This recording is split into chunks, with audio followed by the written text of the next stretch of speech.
As Ilhas Galápagos são um laboratório ecológico natural ideal para conhecer mais sobre a complexidade da vida. Ao percorrer estes lugares, começamos a compreender aquilo que despertou a curiosidade e as reflexões do jovem Charles Darwin quando visitou estas terras em setembro de 1835. Mas será que estas espécies endêmicas são realmente uma prova da evolução como ele considerou? Ou talvez existe uma outra explicação muito diferente à vida e essa vida tão complexa aqui nas Ilhas Galápagos?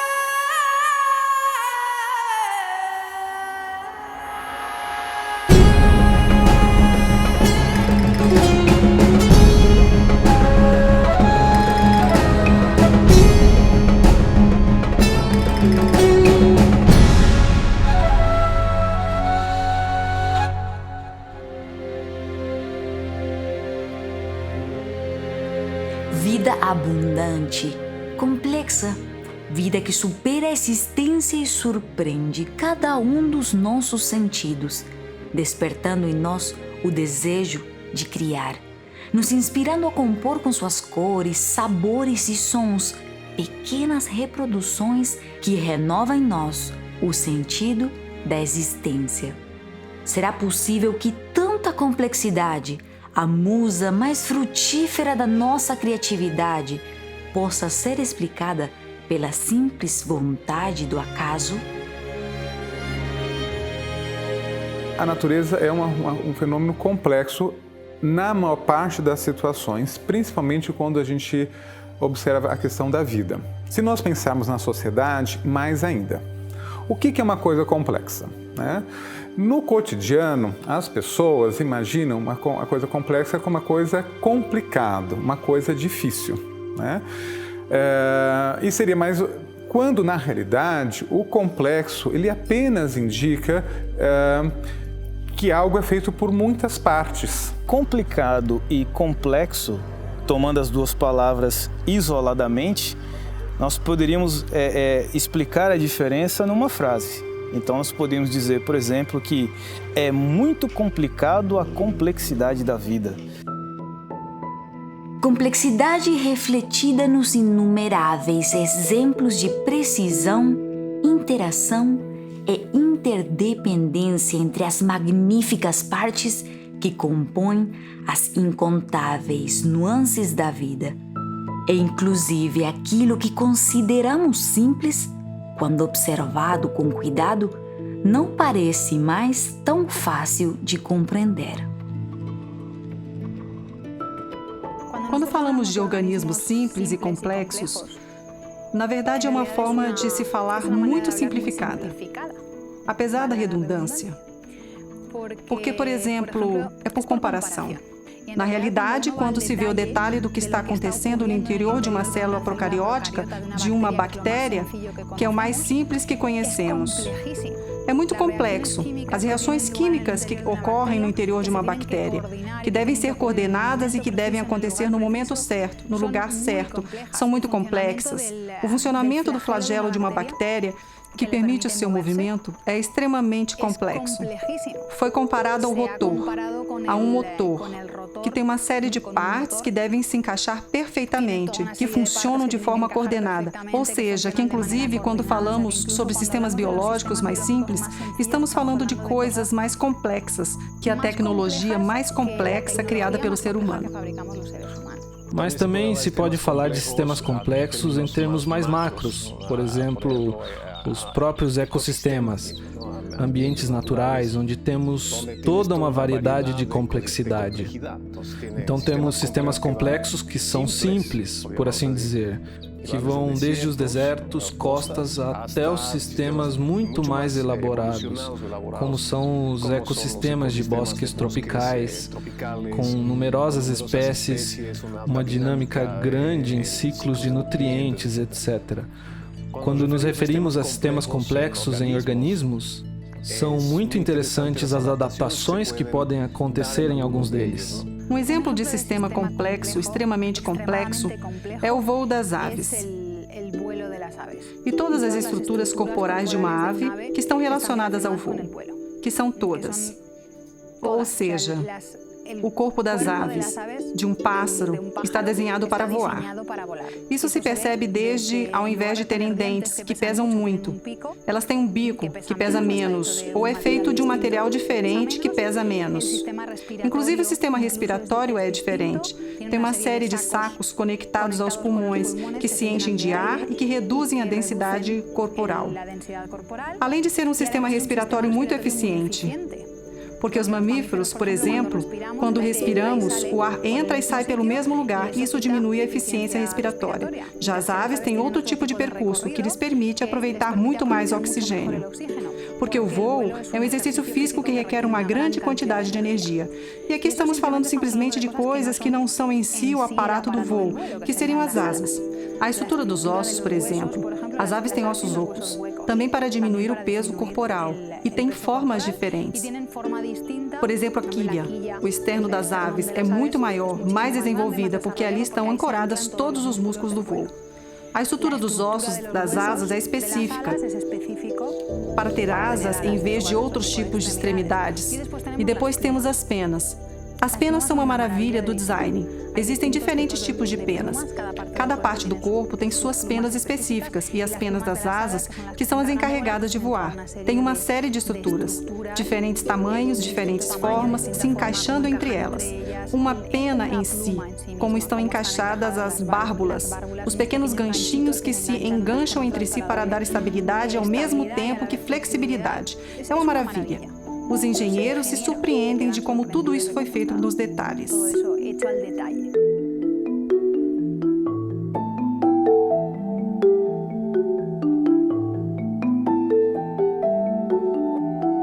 O pássaro, eu até falo para os meus alunos, o avião é uma coisa ainda não primitiva, mas não chegou aonde podia chegar, certo? Porque quem sabe voar mesmo são os pássaros, não são os homens. Então, no pássaro, a grande diferença entre pássaro e um avião é que a propulsão, que no avião é dada pelo motor, no pássaro é dada pela asa. Então, tanto sustentação quanto propulsão é dado pela asa do pássaro. E pela flexibilidade dos movimentos da asa, o passarinho pode chegar e pousar num galinho, coisa que um avião tem que correr uma pista inteira. Ele decola, ele pula do galinho e sai voando.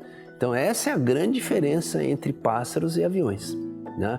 Agora, a maior parte das coisas do avião, principalmente, inclusive nos primórdios, né, as coisas básicas, asas, empenagens, etc., foi vendo os pássaros. Tá? Então, o avião não surgiu dessa maneira à toa.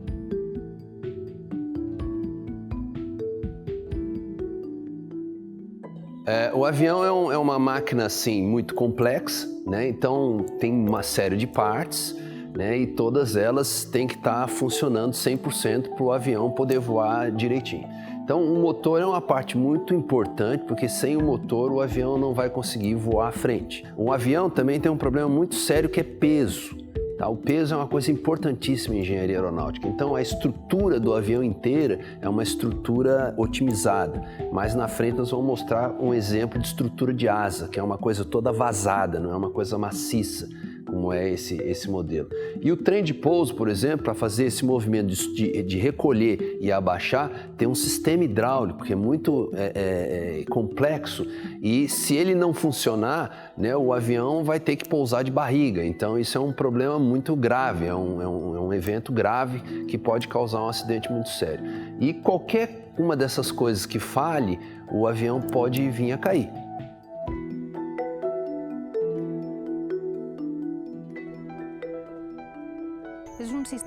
É um sistema super complexo. E quando alguma coisa falha nesse sistema, então deixa de funcionar, ou seja, tudo tem que estar coordenado.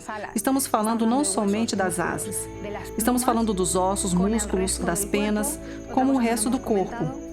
Outra coisa que não comentamos, a vista, a coordenação para voar. É necessário ter uma boa coordenação da vista para saber o que se está fazendo com o resto do corpo.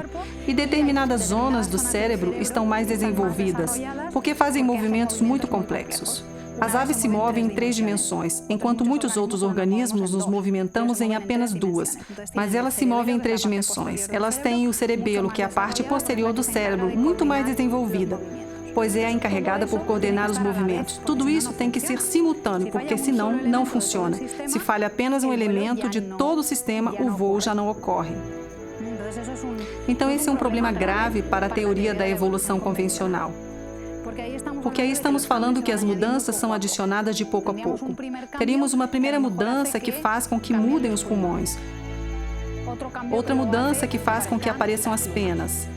Mas se temos as penas e os pulmões, mas não temos os músculos do voo, ou não temos os ossos menos densos e um bico, esse animal é muito pesado e não pode voar. Então ter penas não serve para nada, a não ser que esteja usando as penas para outra coisa, mas a princípio são necessários todos os elementos ao mesmo tempo. É impossível que através de mutações aleatórias apareçam ao mesmo tempo todos os elementos necessários para um voo eficiente. Existem muitos sistemas na natureza, especialmente ao nível celular, ao nível bioquímico, que mostram realmente assim que há uma complexidade especificada. Existe não só uma complexidade, mas existe também um padrão de informações que é necessário para que essa complexidade possa existir, né? Porque uma coisa complexa é uma coisa formada por vários elementos mais simples, mas que todos eles interagem, se interrelacionam de uma maneira harmônica. Qualquer alteração nesse subsistema poderia levar à inviabilidade, né? A vida não poderia existir dessa forma, né? O movimento de design inteligente ele foca muito diretamente nas células, né? Nos sistemas bioquímicos. Então, o termo complexidade especificada surgiu pela primeira vez com Leslie Orgel, que é um evolucionista, mas que foi muito utilizado nos livros do William Dembski, que é um dos proponentes do design inteligente.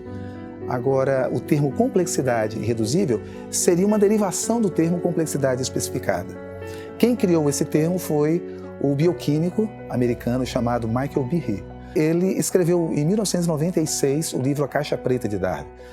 E este livro, ele nos apresenta bem o conceito de complexidade irredutível. Segundo Behe, nós poderíamos entender a complexidade irredutível como uma ratoeira.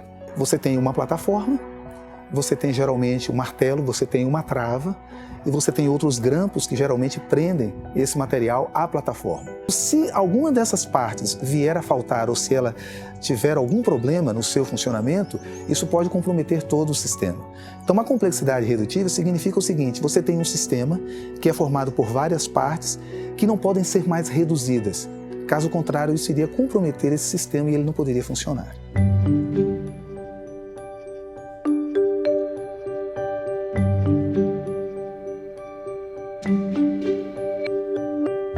Existem muitos tipos de aves aqui em Galápagos. Grande parte delas vivem em torno ao mar. Entre estas aves marinhas, tem uma que é muito particular. Pelas suas características, ela é considerada uma das aves mais raras do mundo. Por quê? Este tipo de corvo marinho perdeu sua capacidade de voar.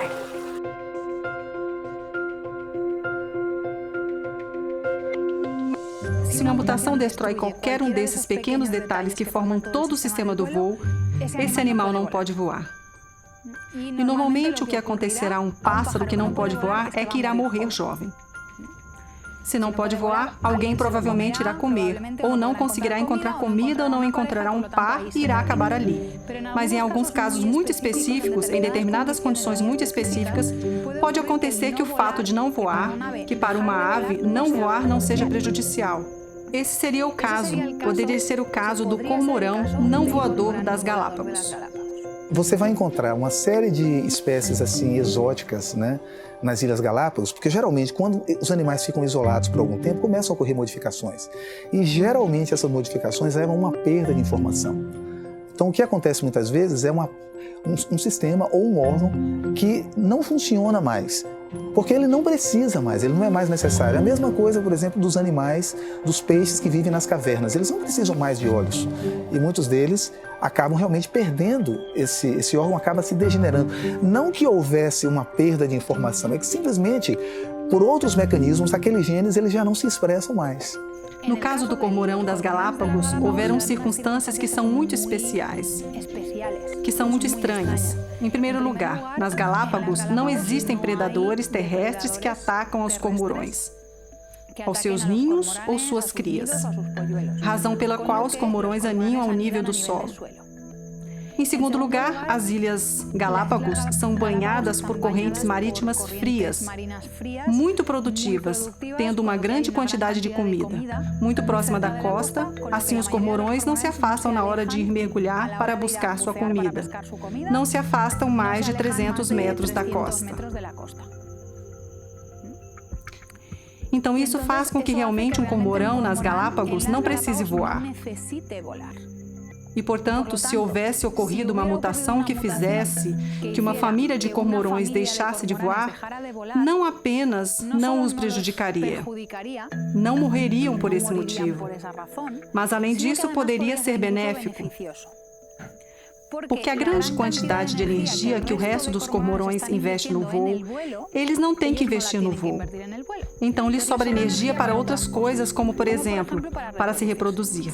Se essa família de cormorões que não voa se reproduz mais que o resto, poderia chegar a um momento em que os cormorões voadores que restaram se extinguiriam, porque estes são mais eficientes no uso da energia. Pescando a mesma coisa, eles se reproduzem mais porque não gastam energia voando. Essa seria uma explicação muito simplificada do que poderia ter ocorrido com o caso dos cormorões. Existem outras razões pelas quais seria benéfico deixar de voar. O tamanho de uma ave é limitado pelo voo. Não pode ultrapassar um certo tamanho, um número de quilos, porque aí suas asas já não permitiriam levantar esse peso e não poderiam voar. Então, no momento em que uma ave deixa de voar por qualquer motivo, por exemplo, houve uma mutação que fez com que deixasse de voar. Já não tem esse limite. Pode continuar crescendo e ser maior para algumas coisas é bom. Por exemplo, se você for maior, você pode manter e regular melhor a temperatura corporal. Quando mergulhar na água fria, você pode se manter mais aquecido. Pode provavelmente mergulhar mais profundo, conseguir mais presas. Os cormorões não somente pescam peixes, mas voam para o fundo. Normalmente se alimentam no fundo e capturam polvos, diferentes animais que encontram no fundo. Se você for maior, pode capturar presas maiores. E nas Galápagos existe uma competição pela comida com os pinguins. Os pinguins das Galápagos e os cormorões estão mais ou menos nas mesmas zonas. As zonas onde a corrente fria é mais importante. E como os pinguins são menores, capturam presas menores. Então, quando o cormorão se torna maior por não voar, teria menor concorrência com os pinguins. Essa seria uma razão. E existe mais uma, que tem a ver com a outra ave, das Galápagos, que são as fragatas. As fragatas são aves que são magníficas voadoras. Elas têm uma capacidade de voo brutal, pois têm uma estrutura corporal um pouco inversa à dos cormorões. Elas têm asas muito grandes e um corpo muito pequeno. Pesam muito pouco. Então isso lhes permite fazer acrobacias no voo. E acontece que essas aves, ao invés de pescar, na maioria das vezes, o que fazem é roubar a comida das outras aves marinhas, das gaivotas, de outros animais, enquanto voam. Roubam a comida enquanto voam. Quando uma gaivota regressa voando com o peixe que capturou na água, as fragatas incomodam, dão bicadas até que a gaivota solte o peixe, então a fragata pega e vai embora. O cormorão, por não voar, também não tem o perigo de que as fragatas roubem sua comida. São pequenos detalhes, mas a sua soma faz com que seja uma vantagem nas Galápagos que o cormorão não voe. Detalhes que são fundamentais para um todo. Pequenas adaptações que sustentam a sobrevivência. Complexidade que, mesmo inquestionável, também encontra controvérsia quando a pergunta é sua origem. Pode a complexidade ser produto do acaso Seria o design inteligente a única explicação para os complexos sistemas que vemos interagindo na natureza? Os evolucionistas, eles muitas vezes questionam o movimento design inteligente, dizendo que aquele grande exemplo que foi utilizado pelo Michael Behe em seu livro falando do flagelo bacteriano como sendo um exemplo de complexidade redutível, ali você tem dezenas de proteínas que funcionam de maneira harmônica para permitir que o flagelo gire e permita que a bactéria se locomova no meio líquido, no meio aquoso. Então, eles disseram que em outras bactérias aquele sistema funciona de uma outra forma. Ou seja, mostrando que existe a possibilidade desse sistema funcionar com uma outra função. E eles mostraram que, de fato, esse argumento do Michael Behe não funciona. Na minha opinião, eu acho que, na realidade, eles não responderam à questão principal, que é sobre a origem desses sistemas complexos. Porque mesmo que esses sistemas possam mudar de função, isso não vai explicar a sua origem. Porque como é que esses sistemas poderiam surgir, né, todas essas partes formadas de maneira intrincada, interdependente ao mesmo tempo? Essa resposta ainda não tem uma explicação razoável, né? É preciso tomar muito cuidado em associar complexidade e design inteligente, como muitos fazem. Na minha concepção, tendo uma visão como químico, eu entendo que é mais prudente pensarmos em termos de quão complexo é a formação de nova informação. Quão complexo é a necessidade de desenvolvimento de sistemas químicos paralelos para a possibilidade de existência de uma nova estrutura. Tomamos como exemplo o seguinte: imagine que nós realmente tenhamos evoluído de um ser unicelular para um ser pluricelular. Uma das primeiras barreiras a ser vencida é o que nós chamamos de relação superfície-volume. Pense numa célula que vai crescendo. Na medida em que essa célula cresce, ela tem um aumento muito grande do seu volume, que não é acompanhado pelo aumento da superfície celular. Pois bem, nesse aumento do volume em relação ao aumento de menor velocidade da superfície celular, nós vamos ter um problema de absorção de nutrientes, um problema de absorção de oxigênio. Eu precisaria desenvolver mecanismos bioquímicos para compensar essa redução de alimentos e oxigênios. Então nós deveríamos pensar, o surgimento desses tipos de mecanismos são observados hoje na natureza? Não. O surgimento desses mecanismos violaria algum princípio químico conhecido? Uma série deles. Então eu preciso pensar em termos de caminhos de mudança e não apenas em definição daquilo que é complexo e o que seria mais simples. Observar o mais ínfimo detalhe natural, compreender o mais simples processo biológico, continua sendo um desafio para o conhecimento humano. Explicar cada parte que compõe nosso complexo mundo, até o momento, não é mais do que uma ambição, uma meta ainda tão distante que sua maior contribuição é inspirar-nos a perseverar em uma busca sincera, que na falta de respostas absolutas, indague novas formas de analisar empiricamente o que até agora é apenas uma interpretação. William Dembski, ele propôs um filtro que tenta realmente exatamente mostrar que é possível nós tentarmos identificar empiricamente se um sistema exibe uma complexidade especificada e que, portanto, ele não poderia ter surgido por acaso, simplesmente, ou por leis naturais, mas precisaria exatamente de uma ação inteligente. Esse filtro, funciona mais ou menos dessa forma. Você pode se deparar diante de um sistema e a primeira pergunta que você faz é se aquele sistema ele é contingencial ou não. Se ele for contingencial, ótimo, você parte para a próxima etapa. Se ele não é contingencial, se ele só pode existir e funcionar daquela maneira, então você pode dizer que há uma necessidade aí. Não é uma complexidade especificada. Mas se ele é contingencial, ele pode assumir diferentes formas, dependendo do contexto onde ele esteja funcionando.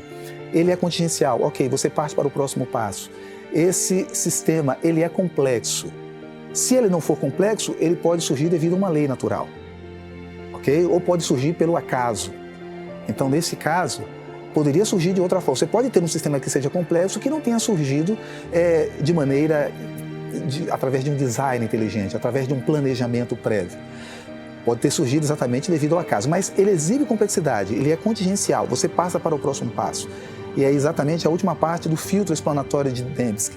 Ele é especificado, ou seja, ele exibe um padrão de informação que é necessário para que ele funcione daquela forma. Se sim, então ele exibe uma complexidade especificada e ele é fruto de um design, ou seja, de um planejamento. Isso é importante. Se ele não é especificado, ele pode exatamente surgir de acordo com as leis naturais, pura e simplesmente. Então esse filtro, eu acho que ele é muito interessante porque ele pode dar ferramentas para aqueles que trabalham na bioquímica, especialmente os criacionistas, tentando exatamente analisar diversos sistemas bioquímicos que podem exibir esse tipo de complexidade, e aí você vai ver que existe uma probabilidade extremamente baixa, tão baixa, que seria impossível que esse sistema viesse a existir simplesmente pelo acaso. Dentre aqueles que estudam dentro do modelo evolucionista, eles têm dificuldade justamente para explicar como foi que surgiram os primeiros sistemas, a primeira célula. Será que teria sido primeiro as moléculas, depois surgiram, ou será que teriam sido realmente um sistema inteiro? Então existem os proponentes dessa ideia porque eles sabem da dificuldade que é de uma proteína se formar de maneira lenta e gradual, porque mesmo que você pudesse demonstrar isso empiricamente, essa proteína sozinha ela não faria nada. Ela faz parte de um universo muito mais amplo, funcionando de maneira harmônica, interagindo com outros sistemas, com outras rotas metabólicas. Então, a gente tem que olhar para a célula de uma forma assim, como um complexo mesmo. É uma complexidade, é a caixa preta de Darwin, coisa que ele não teve acesso na época dele, porque a bioquímica ainda não havia se desenvolvido nessa época, então ele não tinha esse conhecimento. Então, com o advento da bioquímica e com os microscópios eletrônicos a partir do início do século XX, percebeu-se que a célula é muito mais complexa do que se supunha. E explicar a origem disso ainda é um desafio para a ciência. O descobrimento da caixa preta de Darwin, como muitos consideram a célula, dificultou ainda mais a compreensão da origem da vida. Será que tanta complexidade em estruturas e processos pode ser resultado apenas de combinações esporádicas e aleatórias do acaso?